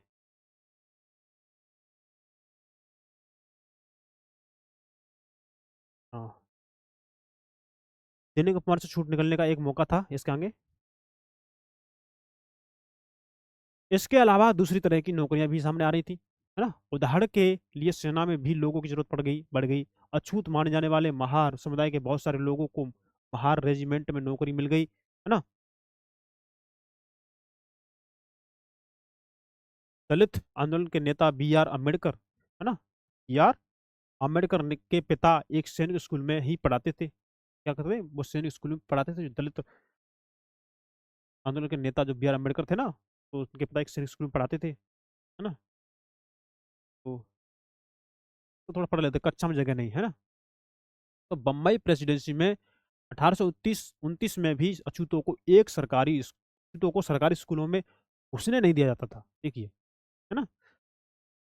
जब उन्होंने इस अधिकार के लिए सख्ती से आवाज उठाई तो उन्हें कक्षा के बाहर बरामदे में बैठकर सबक सुनने की इजाजत दे दी गई, ताकि वे कमरे को दूषित ना करें, है ना? जहाँ ऊंची जाति के लड़कों को पढ़ाया जाता था, इस समय की उस समय स्थिति थी ना, कैसे उनको, भाई एक तो तुम उन्हें शुरू से दबा रहे हो। उनके जो है अधिकार है, प्रकृति का नियम क्या है? जो इस धरती पर आया है उसका अधिकार उतना ही है जितना आपका है। प्रकृति के नियम के अनुसार सबका अधिकार बराबर होना चाहिए, और प्रकृति के नियम के अनुसार ही आपका संविधान बना है ना? तो संसाधन सबके पास बराबर हो। यदि आप राजा हो तो क्या वो उसे राजा बनने का अधिकार नहीं है? क्या आपकी इच्छा है? क्या आपको दर्द होता है, क्या उसको दर्द नहीं होता? क्या आपको भूख लगती है, क्या उसको भूख नहीं लगती, है ना? तो ये इस तरह का उन्होंने विचार रहा होगा उन लोगों का, है ना? अब देखिए, गुजरात के दुबला समुदाय के लोग बाजार के लिए आम होकर ले जा रहे हैं। दुबला मजदूर सवर जमींदारों के पास मजदूरी करते थे, वे उनके खेत संभालते थे और जमींदारों के घर आंगन में तमाम छोटी मोटी काम करते थे। अब देखो, समानता और न्याय की मांग, है ना? समानता और न्याय की मांग, इसको हम थोड़ा पढ़ लेते हैं, थोड़ा, या पूरा ही पढ़ेंगे हम इसको? आपसे फिर कहूंगा कि यदि आपको हमारा लेक्चर अच्छा लगता है तो आप इसे अपने दोस्तों में शेयर कीजिए, ज़्यादा से ज़्यादा शेयर कीजिए, इतना शेयर कीजिए कि हर व्यक्ति के पास ये वीडियो हो, हर व्यक्ति के पास, पढ़ने वाले के पास ये हमारा लेक्चर हो, और वो अपने इतिहास को समझ बढ़ा सके।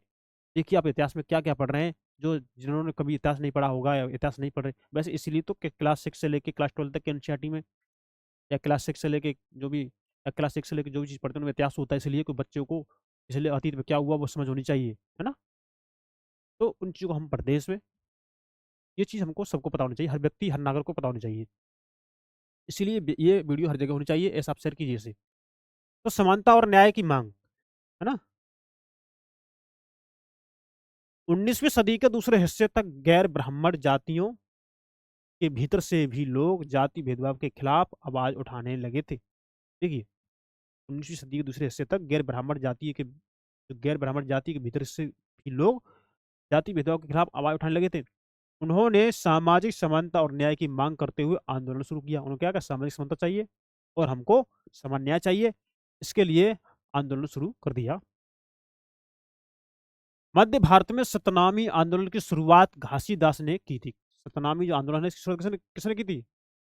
घासीदास ने की, जिन्होंने चमड़े का काम करने वालों को संगठित किया और उनकी सामाजिक स्थिति में सुधारने के लिए आंदोलन छेड़ दिया। देखिए आप, है ना, क्या ना, घासीदास ने पूर्वी बंगाल में हरिदास ठाकुर के मतुआ पंथ ने चांडाल काश्तकारों के बीच काम किया। देखिए, जो चांडाल काश्तकार होते ना, उनके बीच काम किया था हरदास ठाकुर के मतुआ ने, है ना, मतुआ पंथ ने।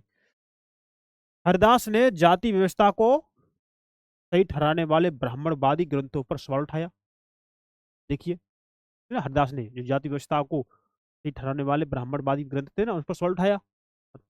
वो ये मानते थे कि हाँ, जाति व्यवस्था सही है, ब्राह्मणवादी विचार थे, तो इनको इन पर सवाल उठाया, जिससे आज केरल कहा जाता है। क्या कहा जाता है?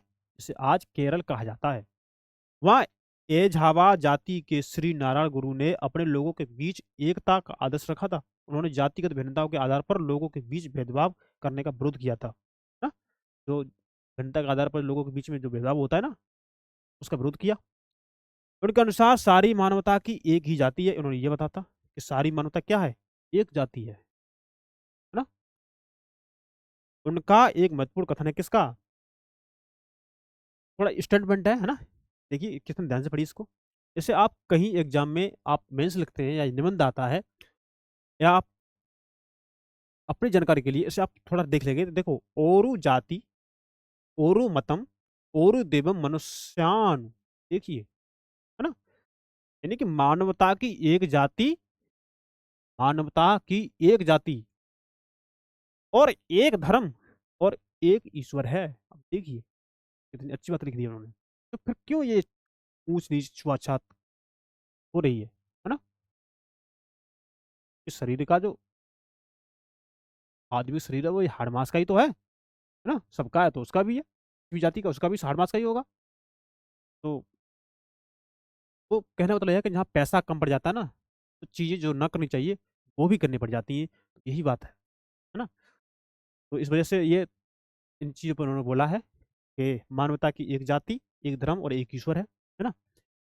इन सभी पंथों की स्थापना ऐसे लोगों ने की थी जो गैर ब्राह्मण जातियों से थे और उनके बीच ही काम करते थे। क्या करते थे? उनके बीच ही काम करते थे। उन्होंने उन आदतों और तौर तरीकों को बदलने का प्रयास किया जो प्रभुत्वशाली जातियों का अपमान करने के लिए उकसाती थी। उन्होंने अधीनस्थ जातियों में स्वाभिमान का भाव पैदा करने का प्रयास किया। देखिए, है ना। तो श्री नारायण गुरु है ये। श्री नारायण गुरु का चित्र देखिए आप, है ना। तो काफी अच्छी अच्छी बात लिखी है आपके इसमें। अब थोड़ा ज्योतिबा फुलेराव का हम थोड़ा स्टेटमेंट पढ़ेंगे, है ना, उनके बारे में पढ़ेंगे। ज्योतिबा फुलेराव का चित्र है, देखिए, है ना। तो इनके बारे में आपके स्टेट पीसीएस ने, यूपी पीसीएस ने एक बार क्वेश्चन पूछा था आपको, अगर आपने एग्जाम दी होगी तो उसमें आपको ना पता होगा।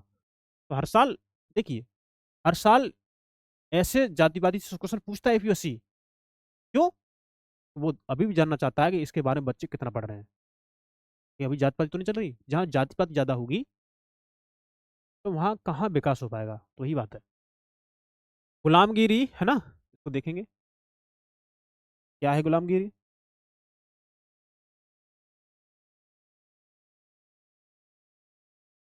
देखिए, निम्न जाति, है ना, नेताओं में, जो निम्न जाति के नेताओं में कौन थे? ज्योतिबाराव फूले सबसे प्रमुख या सबसे मुखर नेताओं में से थे निम्न जातियों में, है ना। 1827 में जन्मे ज्योतिराव फूले ने ईसाई प्रचारकों द्वारा खोले गए स्कूलों में शिक्षा पाई थी। तो ईसाई जो प्रचारक थे, इनके द्वारा जो स्कूल खोले गए थे उसमें उन्होंने शिक्षा पाई थी ज्योतिराव फूले ने। बड़े होने पर उन्होंने जाति आधारित समाज में फैले अन्याय के बारे में अपने विचार व्यक्त किए इन्होंने, है ना।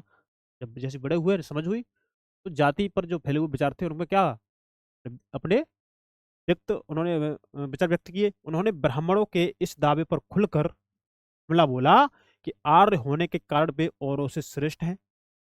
ये कहा कि आर्य होने के कारण आर्य होने के कारण औरों से श्रेष्ठ हैं, है ना। फूले का तर्क था कि आर्य विदेशी थे। फूले का यह मानना था, उनका तर्क था कि आर्य विदेशी थे जो उपमहाद्वीप के बाहर से आए थे। कहाँ से आए थे? जो उपमहाद्वीप के बाहर से आते। और उन्होंने इस मिट्टी के असली वारिसों, इस मिट्टी के जो असली वारिस हैं उनको, आर्यों के आने से पहले यहाँ रह रहे मूल निवासियों को उन्होंने कहा है असली वारिस, ना। तो असली वारिसों को हरा कर उन्हें गुलाम बना लिया था इन लोगों ने, आर्यों ने, है ना।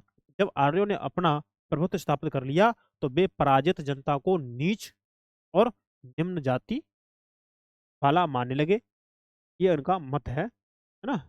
तो फूले के अनुसार ऊंचे जातियों का उनकी जमीन और सत्ता पर कोई अधिकार नहीं है। ये जो तो फूले के अनुसार की बात है।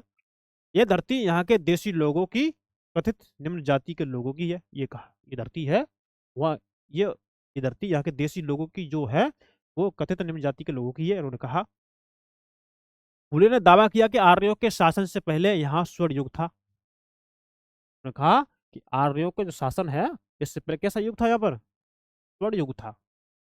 तब योद्धा किसान जमीन जोतते थे, है ना? आदिवासियों ने किसको स्वर्ण युग कहा था? आप समझ सकते हैं। तो ये भी किसको स्वर्ण युग बोल रहे हैं, है ना? जब आर्य आए आए थे, आर्यों के आने से पहले का समय स्वर्ण युग है। और आदिवासियों का स्वर्ण युग कौन सा था? अंग्रेजों के आने का पहले का समय। अंग्रेजों के आने से, जो अंग्रेज जब भारत आए थे उससे पहले का समय आदिवासियों के लिए स्वर्ण युग था, है ना? वही है। तो फूले ने दावा किया कि आर्यों के शासन से पहले स्वर्ण युग था। तब योद्धा किसान जमीन जोतते थे, योद्धा किसान जमीन जोतते थे और मराठा देहात पर न्याय संगत और निष्पक्ष तरीके से शासन करते थे। उन्होंने सुझाव दिया कि शूद्रों, श्रमिक जातियां, शूद्र में बोला गया श्रमिक जातियां, जो काम करने वाली जातियां, और अति शूद्रों अछूत को जाति भेदभाव खत्म करने के लिए संगठित होना चाहिए। उन्होंने कहा था जाति भेदभाव है तो खत्म करने के लिए संगठित होना चाहिए। फूले द्वारा स्थापित किए गए सत्यशोधक समाज नामक संगठन ने, अच्छा ये देखो, फूले द्वारा स्थापित किए गए सत्यशोधक समाज, है ना, नामक संगठन ने जाति समानता के समर्थन में मुहिम चर्चाएं लाई थी। तो यहाँ से क्वेश्चन बन सकते हैं सीधे सीधे, है ना? क्योंकि यहाँ से ऑलरेडी यूपीपीसीएस ने क्वेश्चन पूछा है, और यूपीपीसीएस भी पूछ गई है, स्टेट पीसीएस में तो पूछा जाता ही है। तो यूपीएससी भी यहाँ से क्वेश्चन उठाती है भाई, देख लीजिए इंपॉर्टेंट है ना? तो यूपीएससी क्या सोचे आप समझ रहे होंगे, है ना? देखो मैं यहाँ और तुम वहाँ, थोड़ा पढ़ लेते हैं इसको भी। देखो, फूले उच्च जाति नेताओं के उपनिवेशवाद विरोधी राष्ट्रवाद के भी आलोचक थे। उन्होंने लिखा था कि ब्राह्मणों ने अपने धर्म की बजाय, हाँ, ब्राह्मणों ने अपने धर्म की वह तलवार छिपा ली है जिसने लोगों की संपन्नता का गला काट दिया है। जिसने लोगों की संपन्नता का, जहाँ लोग संपन्न होने चाहिए, उसका गला काट दिया है। अब वे देश के महान देशभक्त बने घूम रहे हैं। वे देश के जो है महान भक्त वो बने घूम रहे हैं। वे हमारे शूद्र, मुस्लिम और पारसी नौजवानों को यह सलाह देते हैं कि अगर हम ऊंच नीच के बारे में अपना सारा लड़ाई झगड़ा बंद करके एकजुट नहीं होंगे तो हमारा देश कभी उन्नति नहीं करेगा। ये यही सलाह देते हैं। यह एकता उन्हीं के फायदे में है, क्योंकि इसके बाद दोबारा यही स्थिति पैदा हो जाएगी, है ना? अब देखिए, मैं यहाँ और तुम वहाँ, यही कहा गया है इसमें, है ना? तो उन्होंने कहा अगर देश की उन्नति करनी है तो क्या होगा? शूद्र, मुस्लिम, पारसी नौजवान आप इकट्ठे रहिए, है ना? और देश को आगे बढ़ाइए। अगर आप जाति पाति में रहे तो आप कुछ नहीं कर पाएंगे। इसमें यह कहा गया है। आगे देखते हैं। 1873 में फूले ने गुलामी नाम का एक किताब लिखी थी। तो गुलामगिरी नाम की किताब किसने लिखी थी, ये आपसे क्वेश्चन पूछा जा सकता है ना? किसने? ज्योतिबा फूले ने, है ना? इसमें लगभग 10 साल पहले अमेरिकी गृह युद्ध हो चुका था इसमें, और जिसके फलस्वरूप अमेरिका में दास प्रथा खत्म कर दी गई थी। अमेरिका में जो दास प्रथा थी खत्म हो गई थी। फूले ने अपनी पुस्तक उन सभी अमरीकियों को समर्पित की जिन्होंने गुलामों को मुक्ति दिलाने के लिए संघर्ष किया था। आप देखिए, है ना, कहाँ तक इनकी सोच थी। इस तरह उन्होंने भारत की निम्न जातियां और अमेरिका के काले गुलामों की दुर्दशा को एक दूसरे से जोड़ दिया था। मतलब भारत में जातियों का सिस्टम था, अमेरिका में काले गोरे का सिस्टम था। वहाँ काले के साथ दुर्व्यवहार किया जाता था, है ना? ये बात है इसमें। जैसा कि इस उदाहरण से पता चलता है कि फूले ने जाति व्यवस्था की अपनी आलोचना को सभी प्रकार की गैर बराबरी से जोड़ दिया था। वो उच्च जाति महिला समूह की दुर्दशा, मजदूरों की मुसीबतें और निम्न जातियों की अपमानपूर्ण हालत के बारे में गहरे तौर पर चिंतित थे। हाँ, स्त्रियों के बारे में इन्होंने लिखा है। जाति सुधार का यह आंदोलन 20वीं सदी में भी पश्चिमी भारत में बी आर अम्बेडकर और दक्षिण भारत में ईसवी, है ना, ईवी रामास्वामी नायकर जैसे महान दलित नेताओं के नेतृत्व में चलता रहा। देखिए, हम भी इंसान हैं, हम भी इंसान, इसमें कहा गया है। सही बात है, इंसान है तो इंसान है। तो कहा है इसमें कि 1927 में अम्बेडकर ने कहा था कि अब हम सिर्फ ये साबित करने के लिए तालाब पर जाना चाहते हैं कि औरों की तरह हम भी इंसान हैं। ये अम्बेडकर ने कहा कि हम भी औरों की तरह इंसान हैं, है ना। हिंदू समाज का दो मुख्य सिद्धांतों समानता और जातिवाद। थोड़ा इसको दोबारा से करता हूँ हाईलाइट, है ना, शब्द कट रहे हैं।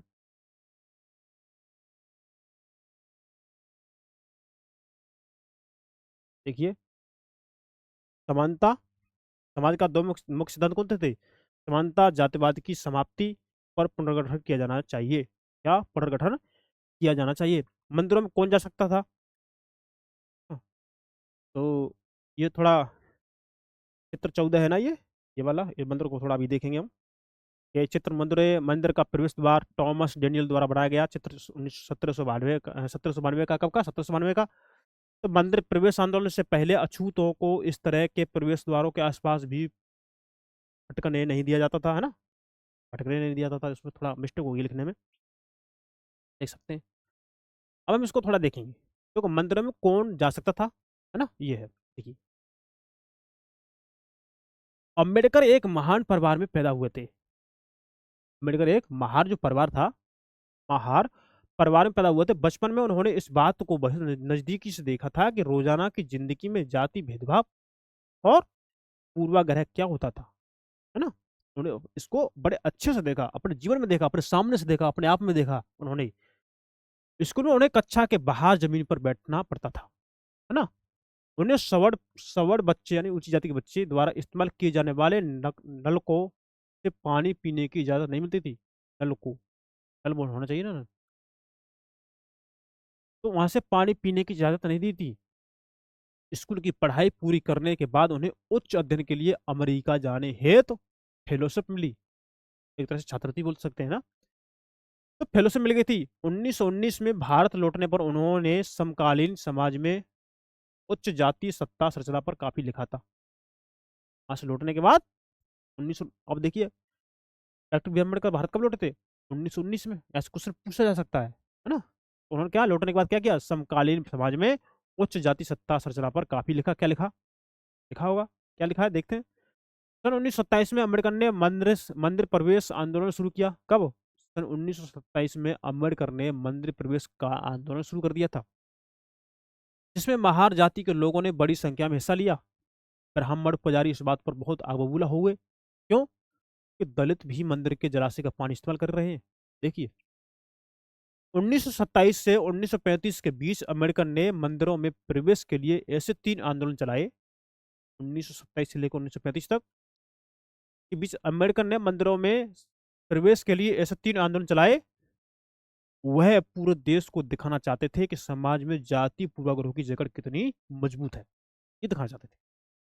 तो 1919 में ये वापस आए थे। 1927 में उन्होंने मंदिर में प्रवेश के लिए आंदोलन किया था। 1927 से लेकर 1935 तक मंदिर में प्रवेश करने के लिए अम्बेडकर जी ने कैसे बीच में मंदिर प्रवेश के लिए 3 आंदोलन चलाए थे, है ना। और एक चीज थोड़ा याद रखेंगे उनको, क्योंकि यहाँ से क्वेश्चन बन जाता है। जब हमने मंदिर देख लिया, ये हमने मंदिर देख लिए,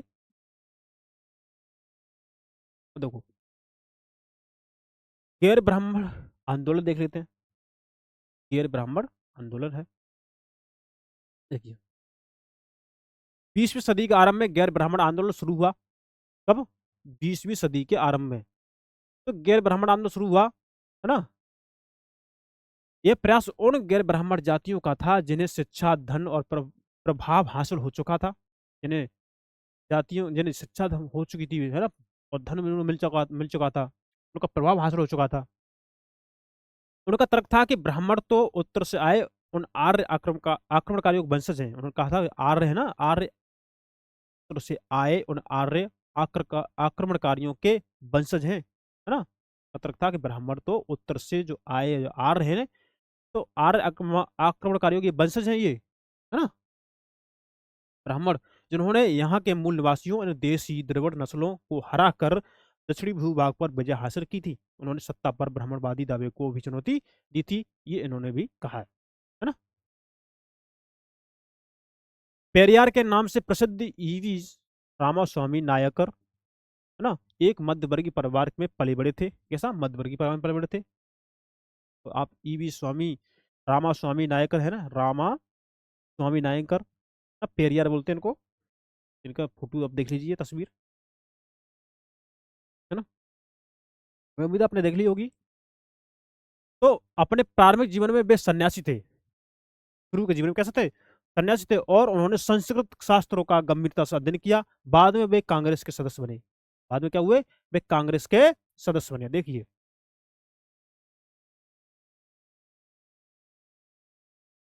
है ना।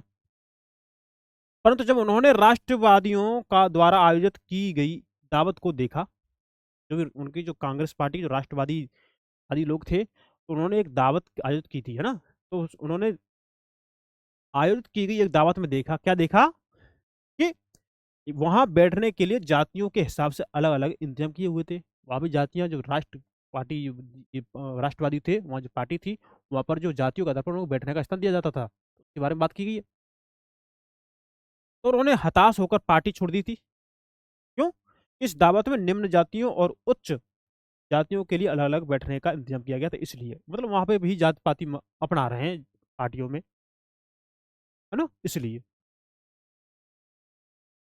तो पेरियार की समझ में आ चुका था, है ना। किसको? पेरियार की समझ में आ चुका था कि अछूतों को अपने स्वाभिमान के लिए खुद लड़ना होगा। जो अछूत है ना, उनको अपने स्वाभिमान के लिए खुद लड़ना होगा, आपको सपोर्ट नहीं करेगा कोई। अब देखिए, इसी बात को ध्यान में रखते हुए उन्होंने स्वाभिमान आंदोलन शुरू किया था। क्या? स्वाभिमान आंदोलन शुरू किया था। उनका कहना था कि मूल तमिल और द्रविड़ संस्कृति के असली भाग अछूत ही है। क्या है? इसके जो असली भाग कौन है? अछूत ही है। किसके? मूल तमिल के और द्रविड़ संस्कृति के, है ना, जिन्हें ब्राह्मणों ने अपने अधीन कर लिया है। उनका मानना था कि सभी धार्मिक नेता और मुखिया सामाजिक विभाजनों और असमानता को ईश्वर प्रदत्त मानते हैं। क्या मानते हैं? ईश्वर प्रदत्त मानते हैं। इसलिए सामाजिक समानता के लिए सभी धर्मों से अछूतों को खुद मुक्ति पानी होगी, है ना। इसलिए क्या? सामाजिक समानता के लिए सभी धर्म है, धर्मों से धर्मों से अछूतों क्या पानी होगी? खुद मुक्ति पानी होगी। देखिए, पेरियार हिंदू वेद पुराणों के कट्टर आलोचक थे, खासतौर से मनु द्वारा रचित संहिता, भगवत गीता और रामायण के वे कटु आलोचक थे। उसका कहना था कि ब्राह्मणों ने निचली जातियों पर अपनी सत्ता तथा महिलाओं पर पुरुषों का प्रभुत्व स्थापित करने के लिए इन पुस्तकों का सहारा लिया था, है ना। देखेंगे, है ना। ये दलील लोगों को सहज रास नहीं आई। निम्न जाति नेताओं के भाषणों, विचारणपूर्ण लेखनों, आंदोलनों, उच्च जाति राष्ट्रवादी नेताओं के बीच कुछ आत्म मंथन और आत्मालोचन की प्रक्रिया शुरू की गई। अब देखेंगे, परंतु रूढ़िवादी हिंदू समाज ने भी रूढ़िवादी हिंदू समाज ने भी उत्तर में सनातन धर्म सभाओं तथा भारत धर्म महामंडल और बंगाल में ब्राह्मण सभा जैसे संगठनों के जरिए इन रुझानों का सख्ती से विरोध किया था। इन लोगों ने, इन संगठनों का मकसद यही था कि हिंदू धर्म में जो जातीय उस नीच का जो महत्व दिया जाता है, उस पर कोई आंच ना आए। ये लोग मतलब ये चाहते थे, मतलब जात पाति बनी रहे, है ना। वे साबित करना चाहते थे कि इस बात को धार्मिक ग्रंथों में भी मान्यता मिली मिली हुई है। वो ये चाहते थे कि जो ये चीज है ना, ये धार्मिक ग्रंथों में इसकी मान्यता है, लेकिन ऐसा आ रही है ना।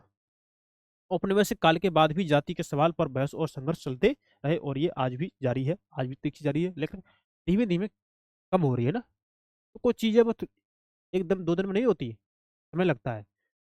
जो 3 या 4 साल पहले तो जो व्यवस्था थी, है ना, उसको खत्म होने में तो टाइम लगेगा ना। तो खत्म हो रही है, लेकिन अभी है, और ये खत्म हो जाएगी। तो महिलाओं के बारे में पेरियार क्या बोलते हैं, थोड़ा जान लेते हैं। पेरियार ने लिखा था कि तारा मुकुरतम जैसे शब्दों के आगमन के बाद हमारी महिला अपने पतियों के हाथों की कठपुतली बन गई थी, है ना। हमें ऐसे पिताओं के संरक्षण में जीना पड़ा जो अपनी बेटियों को सलाह देते हैं कि उन्हें पतियों को उपहार में दिया जा चुका है। देखिए, मतलब स्त्रियों को उनके पतियों को उपहार में पति को उपहार में दिया जा चुका है उनको, है ना। और अब वे अपने पति के घर का हिस्सा है। यह संस्कृति के साथ हमारी घनिष्ठता का परिणाम आप देख सकते हैं। तो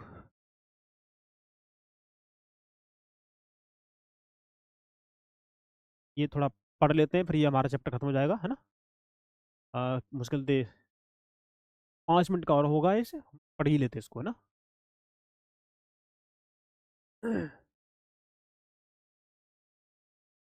सुधारों के लिए संगठित होना, ये थोड़ा है, पढ़ लेते इसको, और इसमें समझना कुछ है नहीं है, क्योंकि आप समझ चुके हैं। थोड़ा हम इनके बारे में पढ़ लेते हैं, क्योंकि इनके बारे में हम आगे भी पढ़ेंगे, इसलिए ये तो ये लेक्चर ज़्यादा लंबा हो जाएगा। देखो, ब्रह्मो समाज, चित्र 16, केशव चंद्र सेन ब्रह्मो समाज के मुख्य नेताओं में से एक थे। कौन? केशव चंद्र सेन ब्रह्मो समाज के मुख्य नेताओं में से एक थे, चित्र है। अब ब्रह्मो समाज के बारे में पढ़ लेते हैं, क्या है। ब्रह्मो समाज की स्थापना 1830 में की गई थी। यह संस्था सभी प्रकार के मूर्ति पूजा और बलि के विरुद्ध थी। किसके? मूर्ति पूजा और बलि के विरुद्ध थी, और इसके अनुयायी उपनिषदों में विश्वास रखते थे, है ना। इसके सदस्यों को अन्य धार्मिक प्रथाओं या परंपराओं की आलोचना करने का अधिकार नहीं था। देखिए, ब्रह्मो समाज ने विभिन्न धर्मों के आदर्शों, खासतौर से हिंदुत्व और ईसाई धर्म के विचारों आलोचनात्मक व्याख्या करते हुए उनके नकारात्मक और सकारात्मक पहलुओं पर प्रकाश डाला, है ना। ये हमने इसको पढ़ लिया। अब देखते हैं डेरोजियो एवं यंग बंगाल, है ना। तो हेनरी डेरोजियो का चित्र है ये, तो देख लेते हैं क्या क्या क्या बोलते हैं ये। देखिए, 1820 के दशक में Henry Louis Vivian Derozio Hindu college Calcutta में अध्यापक थे, है ना। तो इनकी बात हो रही है।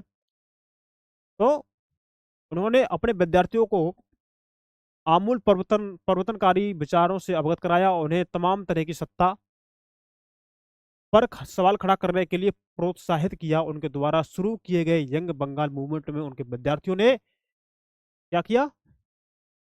परंपरागत और रीति रिवाजों पर उंगली उठाई, है ना, उनके विद्यार्थियों ने, और महिलाओं के लिए शिक्षा की मांग की इन्होंने, है ना, और सोच अभिव्यक्ति की स्वतंत्रता के लिए अभियान चलाया था, है ना। ये सामाजिक उत्थान के लिए ही है, जो कुरीतियां थी उनको खत्म करने के लिए ये इनका बखान हो रहा है। अब देखिए, रामकृष्ण मिशन और विवेकानंद के बारे में जानेंगे। रामकृष्ण मिशन और विवेकानंद के बारे में क्या है, देखिए। रामकृष्ण मिशन का नाम स्वामी विवेकानंद के गुरु रामकृष्ण परमहंस के नाम पर रखा गया था, है ना। यह मिशन समाज सेवा और निस्वार्थ श्रम के जरिए मुक्ति के लक्ष्य पर जोर देता है ना। देखिए, स्वामी विवेकानंद 1863 से लेकर 1902 के, जिनका मूल नाम नरेंद्र नाथ दत्त था। क्या मूल नाम था? नरेंद्र नाथ दत्त था। उन्होंने श्री रामकृष्ण की सरल शिक्षाओं को अपने प्रतिभाशाली संतुलित आधुनिक विचारधारा से जोड़कर संपूर्ण विश्व में प्रसारित किया था उन्होंने, है ना।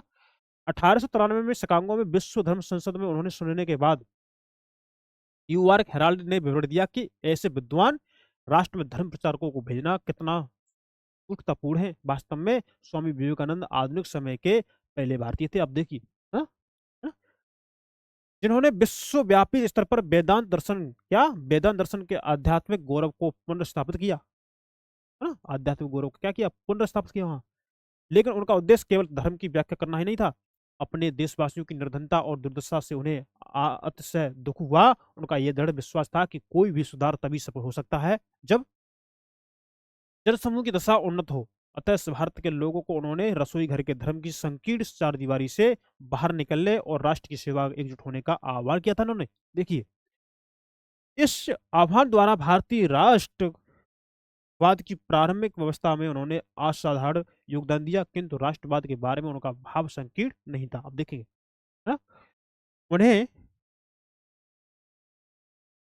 ना, उन्होंने असाधारण योगदान दिया, किंतु राष्ट्रवाद के बारे में उनका भाव संकीर्ण नहीं था। उन्हें यह विश्वास था कि मानव जाति के जिन समस्याओं का सामना करना पड़ रहा है ना, उन पर तभी का उपाय जा सकता है जब विश्व के सभी राष्ट्र एक समान धरातल पर एक साथ आए। उनका ये मानना था, है ना। अतः एक सामान्य आध्यात्मिक विरासत के आधार पर उन्होंने युवाओं को एक होने का उपदेश दिया। क्या किया? युवाओं को एक होने का उपदेश दिया। इस उद्बोधन में वह वास्तव में नई विचारधारा के प्रतीक और भविष्य के लिए एक महान शक्ति का स्रोत बन गई। देखिए, ये है हमारे आप सबके स्वामी विवेकानंद, है ना। अब प्रार्थना समाज थोड़ा पढ़ लेते हैं, है ना। प्रार्थना समाज 1867 में बंबई में स्थापित प्रार्थना समाज के जातीय बंधनों को खत्म करने और बाल विवाह के उन्मूलन के लिए प्रयास किया। प्रार्थना समाज महिलाओं की शिक्षा को प्रोत्साहित किया और विधवा विवाह पर लगी पाबंदी के खिलाफ आवाज उठाई। देखेंगे, उसकी धार्मिक बैठकों में हिंदू, बौद्ध और ईसाई धर्म ग्रंथों पर विचार विमर्श किया जाता था, है ना। अब थोड़ा है बेल समाज, तो देखेंगे। मद्रास चेन्नई में 1864 में बेद समाज की स्थापना हुई थी। कहां पर? मद्रास पर कब? 1864 में किसकी? बेद समाज की स्थापना हुई थी। तो सैयद अल अहमद खां का क्षेत्र, ये देखिए, देख लीजिए ना। तो बेद समाज ब्रह्मो समाज से प्रेरित था, है ना? इससे ब्रह्मो समाज से प्रेरित था। देखिए, बेद समाज ने जाति भेदभाव को समाप्त करने और विधवा विवाह तथा महिला शिक्षा को प्रोत्साहित करने के लिए काम किया था। इसको भेदभाव को समाप्त करना, विधवा विवाह तथा महिला शिक्षा को प्रोत्साहित किया था, है ना? जाति भेदभाव को खत्म करना, इनके लिए काम किए। इसके सदस्य एक ईश्वर के अस्तित्व में विश्वास रखते थे। उन्होंने रूढ़िवादी हिंदुत्व के अंधविश्वासों और अनुष्ठानों की क्या की? सख्त निंदा की थी इन्होंने। और लास्ट जो बचे हैं हमारे इसमें इस अध्याय में, अलीगढ़ आंदोलन। देखिए, तो सैयद अहमद खां द्वारा 1875 में अलीगढ़ आंदोलन खोले गए। हाँ, सैयद अहमद खां द्वारा 1875 में अलीगढ़ में खोले गए मोहम्मदन एंग्लो ओरिएंटल कॉलेज को एक ही बाद में अलीगढ़ मुस्लिम विश्वविद्यालय के नाम से जाना गया है ना? यहाँ मुसलमानों को पश्चिमी विज्ञान के साथ साथ विभिन्न विषयों की आधुनिक शिक्षा दी जाती थी। अलीगढ़ आंदोलन का शैक्षणिक सुधारों के क्षेत्र में गहरा प्रभाव रहा है, आप देख सकते हैं, है ना? तो ये सिंह सभा आंदोलन देख लेंगे, है ना? सिंह सभा आंदोलन, तो सिखों के सुधारवादी संगठन के रूप में सिंह सभाओं की स्थापना 1873 में अमृतसर से शुरू हुई थी। किसकी? सिंह सभा की स्थापना 1873 में अमृतसर शुरू हुई थी, है ना? 1879 में लाहौर में भी सिंह सभा का गठन किया गया था। देखेंगे, इन सभाओं ने सिख धर्म को अंधविश्वासों, जाति जाति भेदभाव और ऐसे आचरण जिसे वे गैर सिख समझती हैं, है ना, से मुक्त कराने का प्रयास किया। उन्होंने सिखों को शिक्षा के लिए प्रोत्साहित किया, जिसे जिसमें अक्सर आधुनिक ज्ञान के साथ साथ सिख धर्म के सिद्धांतों को भी पढ़ाया जाता था। तो आज का ये लेक्चर हमारा ये फिनिश हुआ, है ना? उस चित्र में दिखाया गया ये कि खालसा कॉलेज अमृतसर 1892 में सिख सभा आंदोलन के नेताओं द्वारा स्थापित किया गया था, है ना? आप देख सकते हैं। तो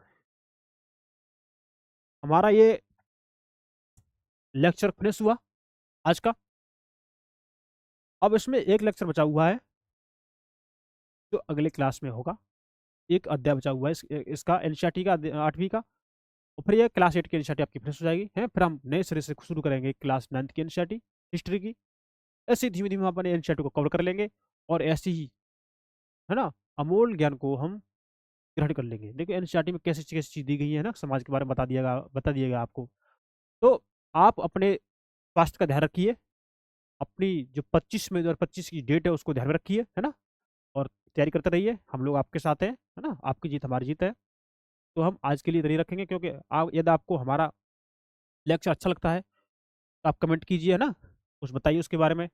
और अपने लोगों को शेयर करिए, ज़्यादा से ज़्यादा शेयर करिए, है ना, लाइक करवाइए और सब्सक्राइब करवाइए। तो सबके लिए, है ना, अब नेक्स्ट क्लास के लिए अपना ध्यान रखिए और मुस्कुराते रहिए, पढ़ते रहिए बिना दबाव के। आज के लिए इतना ही। तो मिलते हैं नेक्स्ट क्लास में। तो नमस्कार, थैंक यू, धन्यवाद, बाय बाय, ध्यान रखिएगा।